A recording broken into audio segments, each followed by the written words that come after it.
नमस्कार, मी प्रीती। आवाज इंडिया मराठीमध्ये आपल्या सर्वांचं स्वागत आहे। तर नजर टाकूया आजच्या टॉप 10 महत्त्वाच्या घडामोडींवर। मुसळधार पावसाने मुंबईसह ठाणे पालघरला झोडपून काढले। आज मुंबईसह ठाणे पालघर भागात अतिमुसळधार पावसाची शक्यता वर्तवण्यात आली आहे।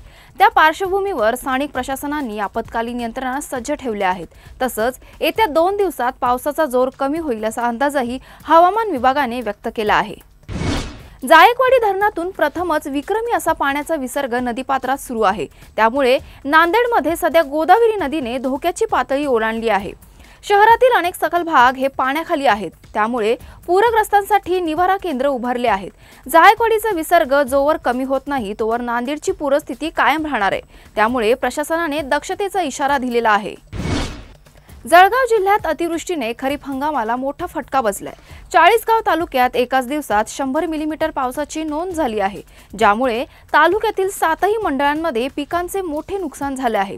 दिवाळीपूर्वी मदत न केल्यास दिवाळी अंधारात जाईल असा आक्रोश शेतकऱ्यांनी केला आहे। नाशिकच्या गोदावरी नदीची पाणी पातळी मोठ्या प्रमाणात वाढली असून दुतोंड्या मारुती पूर्णपणे पाण्याखाली गेलाय।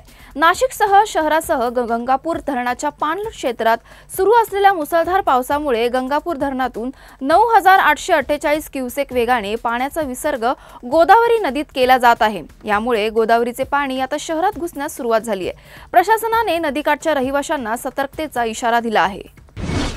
कोकण किनारपट्टीवरील मुंबई, ठाणे, पालघर, रायगड या जिल्ह्यांना पुढील 24 तासांसाठी अलर्ट दिल्याने जिल्ह्यातील आपत्कालीन यंत्रणेला सज्ज राहण्याचे आदेश दिलेत। मुसळधार पावसाच्या पार्श्वभूमीवर उपमुख्यमंत्री एकनाथ शिंदे यांनी ठाणे जिल्ह्यात झालेल्या अतिवृष्टीचा आढावा घेऊन जिल्हा प्रशासनाला सज्ज राहण्याचे निर्देश दिले आहेत। मराठवाड्यातील पूर परिस्थिती भयंकर आहे। लोकांचं सगळं घरदार उद्ध्वस्त झालंय। त्याबद्दल उद्धव ठाकरे यांनी 5 जिल्ह्यात 3 तासांचा दौरा करून दुःख, वेदना, व्यथा व्यक्त केली। त्यांच्या या भावना पाहून सगळेच अस्वस्थ झालेत। उद्धवराव, आता वेळ आहे कृती करायची। मुख्यमंत्री असताना आता कधी कृती न करता घरात बसून राहिलात। आता त्याचे प्रायश्चित घेण्याची वेळ आली आहे। दसरा मेळावा रद्द करून तो खर्च पूरग्रस्तांना दिला पाहिजे, तर त्यांच्या व्यथा आणि वेदनांवर संवेदना व्यक्त करायला अर्थ असेल, असे ट्विट भाजपचे प्रवक्ते केशव उपाध्ये यांनी केलं आहे। राज्य सरकारच्या माझी लाडकी बहीण योजनेसाठी ई-केवायसी प्रक्रिया अनिवार्य करण्यात आली आहे। मात्र आता यामुळे अनेक महिला लाभार्थींना मोठ्या तांत्रिक अडचणींचा सामना करावा लागत आहे।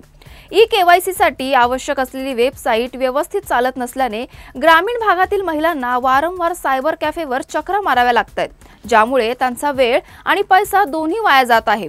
या तांत्रिक अडचणींमुळे अनेक पात्र महिला योजनेच्या लाभापासून वंचित राहण्याची भीती व्यक्त केली जात आहे। भारतीय संघाने अंतिम सामन्यात पाकिस्तानवर 5 विकेट्सने दणदणीत विजय मिळवत आशिया कपवर नाव कोरले। परंतु भारतीय खेळाडूंना ट्रॉफी उचलण्याची संधी मिळाली नाही आणि टीम इंडिया विना ट्रॉफी परतली। आशियाई क्रिकेट परिषदेचे अध्यक्ष आणि पाकिस्तान क्रिकेट बोर्डाचे प्रमुख मोहसिन नक्की यांनी भारतीय संघाने त्यांच्या हातून ट्रॉफी घेण्यास नकार दिला। शेवटी पारितोषिक वितरण समारंभ ट्रॉफीशिवाय संपला। भारतीय क्रिकेट संघ त्या मंचावर आला आणि ट्रॉफी नसतानाही संघाने विजयाचा जल्लोष साजरा केला। भारताने पाकिस्तानला अंतिम फेरीत पराभूत केलं। भारताच्या विजयानंतर पंतप्रधान नरेंद्र मोदी यांनी ट्विट करत शुभेच्छा दिल्या। खेळाच्या मैदानावर ऑपरेशन सिंदूर निकाल एकच आहे, भारत जिंकला। आपल्या क्रिकेटपटूंचे अभिनंदन। 22 एप्रिल 2025 रोजी पाकिस्तानच्या दहशतवाद्यांनी निष्पाप लोकांचे बळी घेतले होते। तेव्हा भारताने ऑपरेशन सिंदूर राबवत पाकिस्तानला धडा शिकवला होता।